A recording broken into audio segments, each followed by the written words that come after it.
Caro camarada secretário-geral, caro camarada presidente do partido, caras e caros camaradas membros da mesa do Congresso Nacional, caras e caros camaradas congressistas, caras e caros camaradas.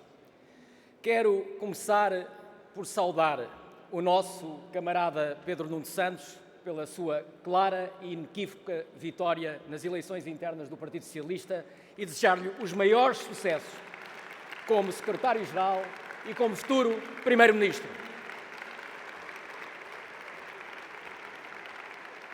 E quero também sublinhar o notável esforço que já começou a fazer para unir o Partido Socialista.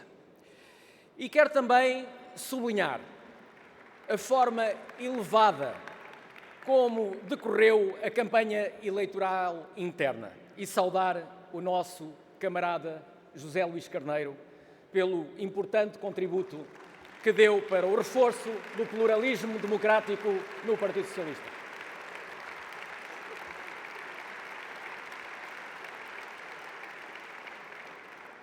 E quero, naturalmente, agradecer a António Costa, aquele que foi o nosso líder e o nosso primeiro-ministro durante um longo ciclo político de 8 anos. Obrigado, António Costa.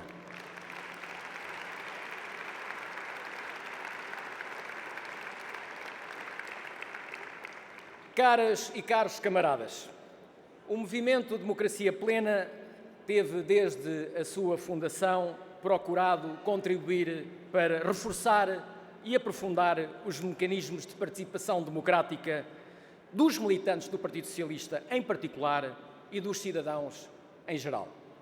Desde 2016, este movimento envolveu e mobilizou centenas de militantes do Partido Socialista de norte a sul de Portugal e das comunidades portuguesas no exterior da nossa diáspora.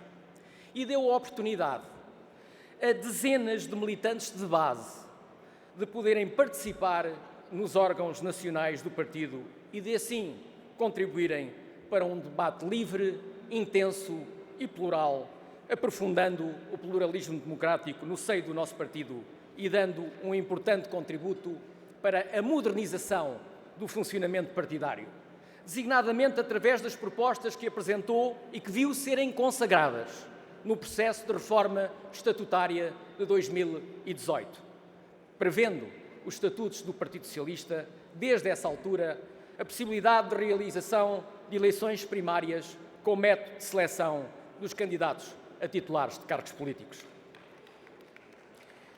Caras e caros camaradas, a reforma do sistema político é fundamental para responder à crise das instituições democráticas. Ela deve ser feita a montante, nos partidos, mas tem também, naturalmente, de ser feita a jusante no sistema de representação político. Temos em Portugal um sistema político ancorado numa lei eleitoral atípica e anacrónica, de listas fechadas e bloqueadas, que nega aos cidadãos o livre arbítrio de poderem eleger diretamente os seus representantes, impedindo o voto preferencial e nominal. Ao contrário, aliás, do que sucede na generalidade das democracias da Europa e do mundo. Portugal é hoje, infelizmente nesta matéria, um país orgulhosamente só, isolado do resto da Europa e do mundo, apenas acompanhado pelo seu vizinho ibérico. É preciso dizer claramente que a forma como se vota em Portugal é completamente distinta da forma como se vota na generalidade dos outros países democráticos. Quando os portugueses votam, o que está inscrito no boletim de voto é o nome e o símbolo do partido e a intervenção dos eleitores está limitada a colocar uma cruz à frente do partido da sua preferência, na esmagadora maioria dos países europeus.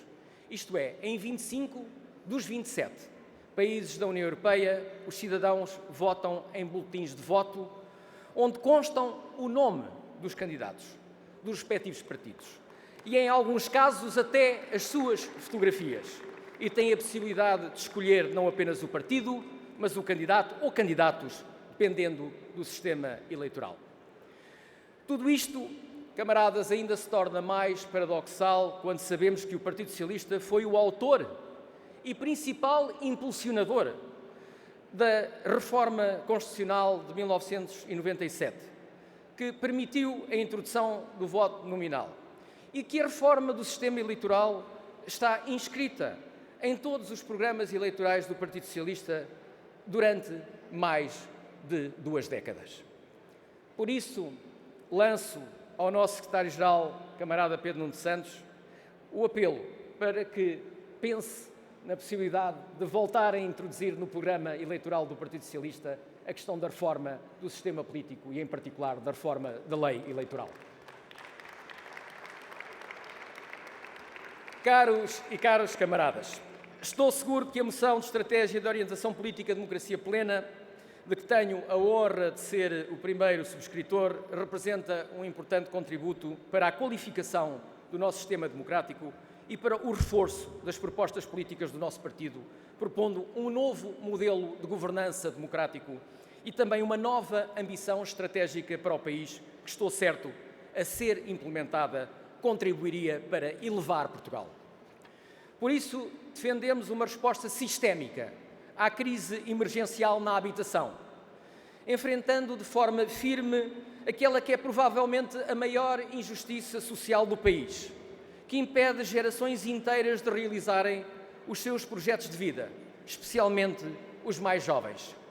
E por isso defendemos um pacto de regime para a habitação, que envolva o maior número de forças políticas e que ao longo de uma década crie condições para a iniciativa privada, cooperativa e pública implementarem de forma concertada um programa de reabilitação e de construção de nova habitação que satisfaça as necessidades e projetos de vida dos portugueses, em especial dos mais jovens, dando continuidade e reforçando a política já iniciada pelo nosso camarada Pedro Nuno Santos. Defendemos também que a saúde deve constituir uma prioridade estratégica nacional, através de uma reforma profunda do nosso Serviço Nacional de Saúde, que a grande parte já está em curso, assegurando uma capacidade de resposta universal às necessidades de saúde de todos os portugueses e garantindo condições de trabalho atrativas para todos os profissionais de saúde. Porque sem profissionais de saúde comprometidos e motivados, não há SNS. E o SNS é essencial a todos os portugueses, mas é absolutamente crítico para os setores mais vulneráveis da população que não têm alternativa e que não podem recorrer aos cuidados de saúde privados.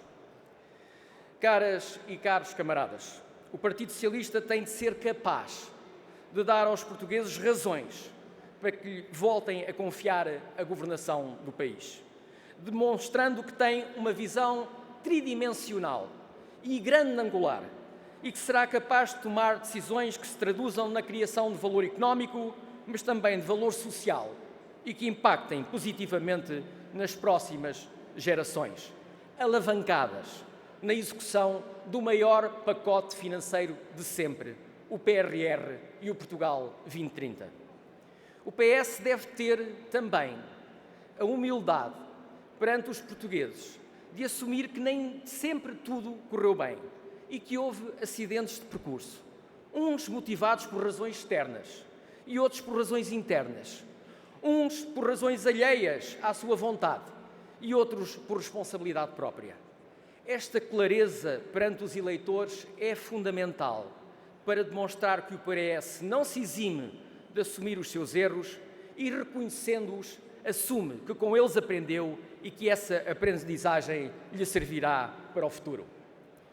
Caras e caros camaradas, estamos a poucos meses de completar 50 anos do regime fundado a 25 de abril de 1974. É o momento certo para fazer balanços. O Partido Socialista foi o partido que mais tempo governou em Portugal, durante 26 dos últimos 50 anos. Ao longo desses anos, é inquestionável que o país teve grandes avanços civilizacionais, em áreas como o abastecimento de água e saneamento, a rede viária, os equipamentos sociais e coletivos, a educação, a saúde. Mas também é verdade que se assistiu à crescente terciarização da economia e a uma perda da capacidade industrial. E apesar dos assinaláveis esforços desenvolvidos pelos governos liderados pelo nosso camarada António Costa na valorização do salário mínimo nacional, a verdade é que o país continua a registrar baixos índices de produtividade e que tarda em libertar-se de um modelo económico assente na mão de obra intensiva e nos baixos salários. A verdade é que, passadas 2 gerações depois do 25 de Abril, Portugal ainda não conseguiu resolver alguns dos seus problemas estruturais mais graves, apesar dos significativos apoios que tem recebido da União Europeia. Porque estes apoios destinam-se precisamente a resolver esses problemas estruturais. É por isso que os fundos europeus se designam de fundos estruturais. E caras e caros camaradas, só se consegue combater eficazmente e sustentadamente a pobreza e a exclusão social e pagar melhores salários, designadamente melhores salários médios, mudando o nosso paradigma económico. O programa Agendas Mobilizadoras, desenvolvido no âmbito do PRR, é um bom exemplo do caminho que deve ser seguido, através da criação de consórcios entre universidades e empresas, que fomentem mecanismos de transferência de conhecimento e de tecnologia com o objetivo de desenvolver produtos e serviços com alta incorporação de valor.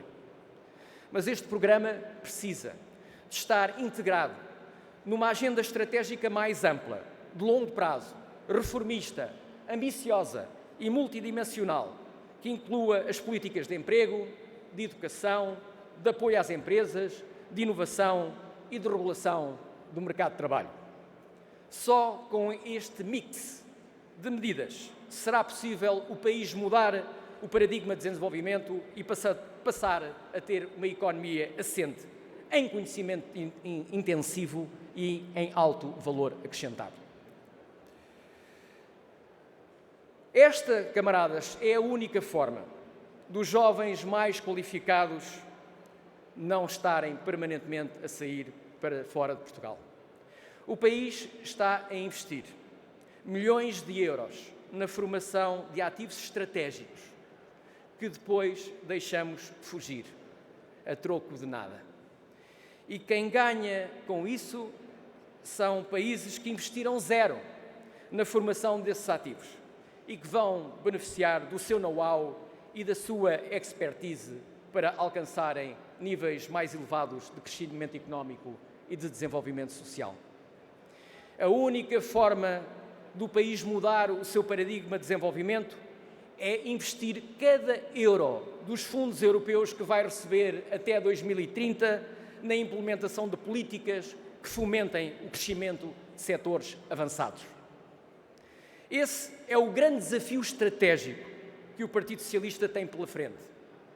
E é essa a ambição que queremos que o nosso secretário-geral e candidato a primeiro-ministro, Pedro Nuno Santos, lidere e apresente aos portugueses nas eleições legislativas de 10 de março. O PS, camaradas, sai deste Congresso fortemente unido em torno do próximo primeiro-ministro de Portugal.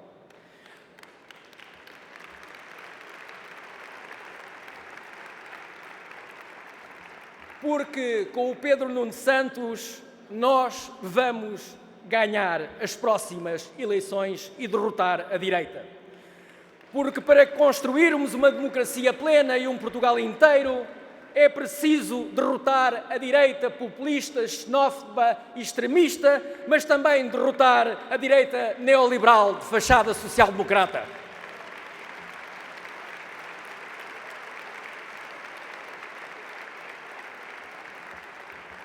Os portugueses sabem que o PS é o seu porto seguro e o Partido Socialista, sob a liderança de Pedro Nuno Santos, será capaz de, mais uma vez, honrar a história do Partido Socialista e estar à altura dos desafios do presente e do futuro.